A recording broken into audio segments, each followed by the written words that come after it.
चला तर मित्रांनो, आज आपण निघालेलो आहे त्रिंगळवाडी किल्ल्याला. आपल्या यूट्यूब चॅनलमध्ये सर्वांचं हार्दिक स्वागत. त्याआधी आपण चाललेलो आहे रेल्वे डॅम मार्गे. हा रेल्वे डॅम आहे इगतपुरीचा. तुम्ही बघू शकता थोडा रिमझिम पाऊस चालू आहे. सध्या जुलै महिना आहे म्हणून मस्तपैकी पाऊस बरसतो आहे आपल्या इगतपुरीत. इगतपुरी हे हिल स्टेशन आहे त्यामुळे इथे खूपच पाऊस असतो. मस्त आहे इगतपुरी, एकच नंबर. सर्वीकडे धुका आहे. त्याआधी आपल्या चॅनलला जर सबस्क्राईब केलं नसणार तर सबस्क्राईब करा.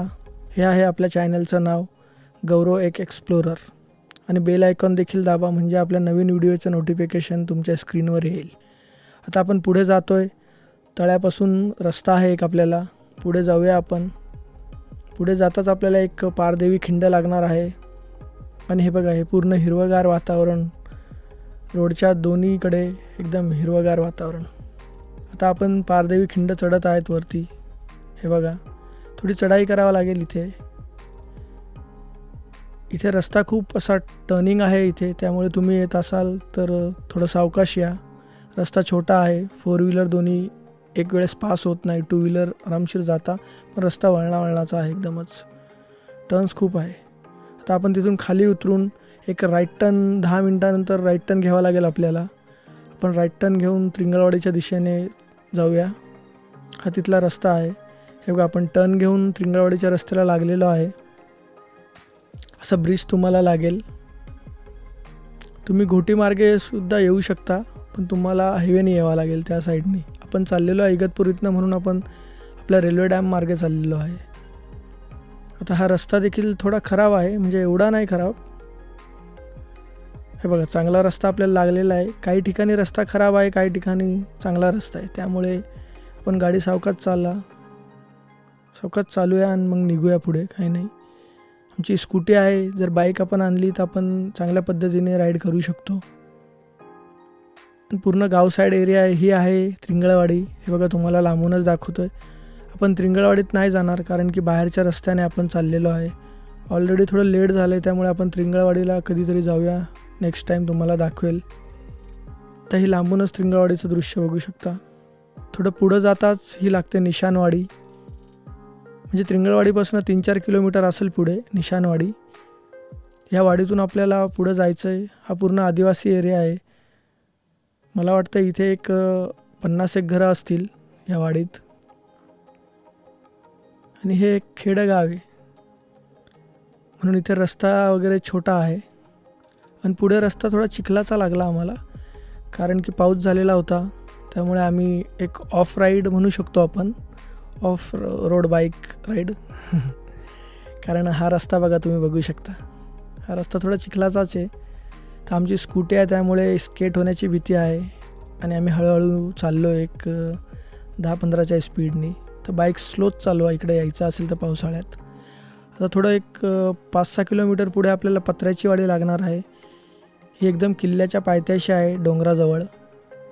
ह्या वाडीत आपल्याला बाईक पार्क करावा लागेल. हे बघा, ही तिथली शाळा आहे. आणि हे बघा पत्र्याची वाडी. ही तिथले घरं आहे. एक 30-40 घरं असतील ह्या वाडीमध्ये. त्या आपल्याला इथे बाईक पार्क करावा लागेल कारण की इथून आता पुढे रस्ता नाही आहे. आणि पाऊस खूप असल्यामुळे आपल्याला शेतीतून चालत जावं लागणार आहे. आपण बाईक पार्क केलेला आहे आणि शेताच्या बांधाने निघालेलो आहे. हे बघा, हे भाताचं पीक आहे. त्यामुळे आपण बांधाने आरामशीर, कोणाला काही नुकसान न करता आपण चाललो आहे.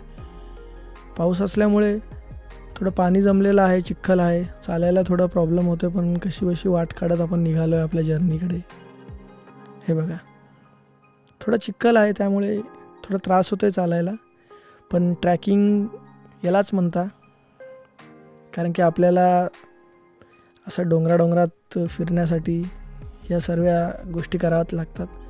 आणि पुढे जाऊन आपल्याला एक लेणी भेटते. इथे शंकराची पिंड आहे या लेणीमध्ये. आणि नमस्कार करताय 2 जणं, बघू शकता तुम्ही असं. आणि इथं पुरातन विभागाचं बोर्ड देखील लावलेला आहे. इथली वास्तू आहे. इथे 200 मीटरच्या आत कोणी काही करू नये त्या वास्तूपासून. हे बघा, आणि इथे त्या वास्तूला हात लावण्याचं कारण की प्राचीन गोष्टी खूप आहेत, त्यामुळे हा बोर्ड लावलेला आहे सरकारने. पुढे जाताच आपल्याला एक लेणी भेटते. ही बघा, ही लेणी आहे. ही आहे भगवान महावीर यांची लेणी. ही अतिप्राचीन आहे. हे बघा, सध्या थोडी पडझड झालेली आहे. हे बघा, हे त्याचे अवशेष आहे. हे पडझड झालेले वस्तू लोकांनी बाहेर आणून ठेवलेल्या आहेत, कारण की पुरातन विभाग ह्या गोष्टींना कोणी घेऊन जाऊ शकत नाही. हे बघा, ही अशा प्रकारची लेणी आहे. हा दरवाजा आहे आणि हे कोरीव काम आहे पूर्ण. आता पडझड झालेले आहे म्हणजे खूपच जुनी अतिप्राचीन असल्यामुळे त्याची देखरेख सरकारने केली पाहिजे, पण नाही, सध्या दुर्लक्ष आहे या लेणीकडे. हे बघा, आतल्या भागात मी तुम्हाला घेऊन जातो आहे. इथे 4 खांब होते, 3 मला वाटतं पडलेले आहेत आणि एक खांब आहे सध्या. हे बघा, आम्ही आत जाऊन तुम्हाला दाखवतो आहे. हे सर्व दृश्य आहे बघा, छान आहे, मस्त कोरीव काम केलेलं आहे. हे बघा, हा तिथला खांब आहे एक आता सध्या उरलेला, आणि इथून आपण आता एंट्री केली. इथे बघा, ही महावीर यांची मूर्ती आहे, भगवान महावीर, आणि ही यांचा म्हणजे चेहरा तोडण्यात आलेला आहे वाटतं. हे बघा, किंवा तुटलेला आहे हा, कारण की ही खूप प्राचीन आहे त्यामुळे इथे पडझड झालेली आहे. हे बघा, आणि हे बघा, इथल्या वास्तू देखील इथे ठेवण्यात आलेल्या आहे. हे खांबांचे अवशेष वाटतं पडलेले, आणि काही मूर्त्या देखील आहे. हे बघा, या प्रकारची लेणी आहे ही.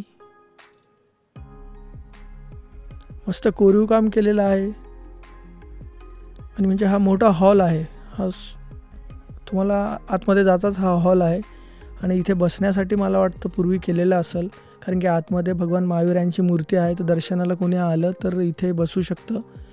या ठिकाणी बसून मग म्हणजे आतमध्ये जाण्यासाठी दर्शनासाठी रांग वगैरे लागत असेल, एक अंदाज बांधू शकतो आपण असा. पण ती लेणी बघताच पुढच्या दिशेने निघालेलो आहे. लेणीपासून एक डाव्या साईडला रस्ता आहे आपल्याला त्रिंगळवाडी किल्ल्याला जाण्यासाठी. तर आपण तो रस्ता टर्न घेऊन आपण निघालो आहे. आता आपल्याला पूर्ण जर्नी पायपायच करावा लागेल. पूर्ण डोंगराची चढाई आहे.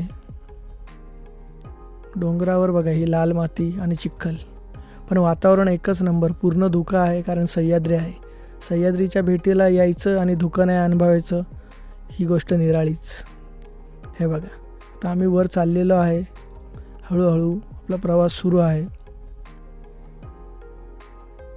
डोंगराळ भाग आहे त्यामुळे रस्ता हा एक असा कडेकडेने कोपऱ्याने जावं लागतं. तुम्ही देखील आलात तर जपून चाला, कारण साईडला पाय वगैरे घसरण्याची भीती असते. हे बघा, आता वरच्या दिशेने गेल्यानंतर वर एकदमच हवा आणि पाऊस सुरू झाला आहे, आणि धुकं पण एकदम दाट आहे. त्यामुळे आम्ही हळूहळू निघालो आहे. हे बघा, मस्त धुकं आणि पाऊस थोडा वाढलेला आहे. पाऊस वाढला आहे त्यामुळे आम्ही आमची गती थोडी कमी केलेली आहे. हे बघा, हे आमचे सर्व मित्र ट्रॅकर्स. आता आम्ही पुढं निघताच हे बघा, आता आपण किल्ल्याच्या पायथ्याशी आहे एकदम, कारण की एक तास 1.5 तासाची चढाई करून आपण पायथ्याशी पोचलेलो आहे.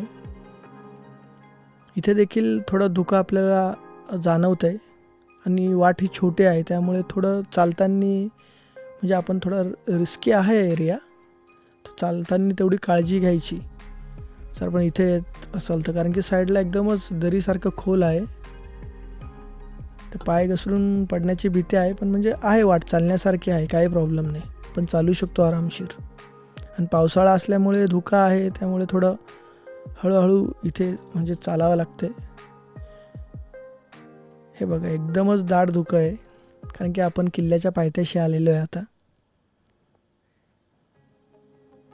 हे बघा, मी तुम्हाला दाखवतोय, डीप आहे खाली, त्यामुळे चालताना थोडं सावकाशच चाला आणि काळजी घ्या त्या प्रकारची. हे बघा, आता इथून आपण पायथ्याशी आलो आहे, तर इथे थोड्या पायऱ्या आहे. ह्या पायऱ्या आपल्याला वर चढावं लागेल. हे बघा, आपला मित्र पायऱ्या चढायचे. हे बघा, हा पायऱ्या चढतोय आपला मित्र सूरज, आणि ह्या मला वाटतं एक 20-25 पायऱ्या असतील. या पायऱ्या वर चढून आपल्याला जायचं आहे. हे बघा, मी तुम्हाला दाखवतो, ह्या प्रकारच्या पायऱ्या आहे, आणि ह्या पायऱ्या वर चढून जाताच आपल्याला हे बघा, ह्या प्रकारच्या पायऱ्या आहे. तर आणखी लोक देखील इथे आलेले, कारण की संडे होता त्यामुळे इथे गर्दी असती. आणि या प्रकारच्या पायऱ्या चढून आपण वर चाललेलो आहे. आणि वर जाताच आपल्याला हनुमानाची एक मूर्ती दिसती, कोरीव काम केलेलं आहे. हे महाराजांच्या काळातले आहे आणि इथे आता सह्याद्री प्रतिष्ठानने दरवाजा देखील बसवलेला आहे. हे बघा, मी तुम्हाला दाखवतो. मस्त आहे त्रिंगळवाडी पोर्ट. तुम्ही देखील भेट देऊ शकता पावसाळ्यात. फक्त यायचं असेल तर जपून या. या प्रकारची हनुमानाची मूर्ती आहे, म्हणजे कोरीव केलेलं काम आहे पूर्ण. आणि पुढे सह्याद्री प्रतिष्ठानची मोहीम चालू होती, साफसफाई, गड किल्ले साफसफाई करतात ते. तर हे बघा, हे देखील आलेले नाशिकवरनं. म्हणजे यांचा एक असा ग्रुपच आहे सह्याद्री प्रतिष्ठानचा, जे किल्ल्यांची गडांची साफसफाई करतात. ही गुहा आहे एक, आणि या ठिकाणी वाटतं एक पाण्याचा कुंड आहे त्यांना वाटतं, त्यामुळे ते खोदकाम करताय. ते पाण्याची टाकी असावं पूर्वी. आपण देखील त्यांना मदत केलेली आहे आणि त्यांचं काम सुरू आहे. अगोदर पण त्यांनी येऊन इथे साफसफाई केलेली आहे. हे बघा, तुम्हाला मी दाखवतो आहे. आणि जेवण बनतं आहे. आणि या प्रकारे आता आपण घरच्या दिशेने निघालेलो आहे. तर अशा नवनवीन व्हिडिओसाठी आपल्या यूट्यूब चॅनलला सबस्क्राईब करायला विसरू नका. आपण येऊया अशा नवीन व्हिडिओसोबत. पुन्हा तुम्हाला भेटेल मी.